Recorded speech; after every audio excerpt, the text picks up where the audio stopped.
South Korea said Thursday its stance on sanctions against North Korea remains unchanged, despite its efforts to improve ties with the North. South Korea's Unification Ministry, which handles inter-Korean affairs, said the government will keep the so-called May 24 measure, a retaliatory action taken in 2010 after the fatal sinking of a South Korean Navy ship that claimed the lives of 46 sailors.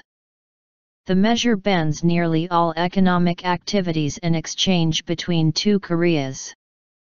A South Korea-led international investigation team accused the North of launching a torpedo attack on the ship. But Pyongyang denied involvement in the attack, and has been demanding that Seoul lift the sanction. Our basic position is that we are taking these actions while maintaining the basis of May 24 measure, said spokesman for the Unification Ministry Lim Byeong-cheol, in reference to a series of conciliatory steps the government has taken toward the North recently. The comments come as Seoul is launching an intensive campaign to reach out to Pyongyang in what it calls an effort to recover homogeneity between the two sides. The move coincides with the 70th anniversary of Korea's liberation from Japan's colonial rule. Last week, Seoul announced a plan to increase humanitarian aid for Pyongyang and encourage private exchanges with the communist country. The plan will ease restrictions on local government's engagement with Pyongyang and allow South Korean journalists to visit the country.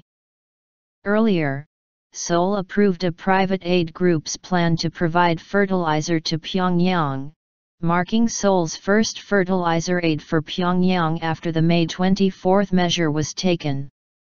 So far, Pyongyang has not been receptive to Seoul's gestures.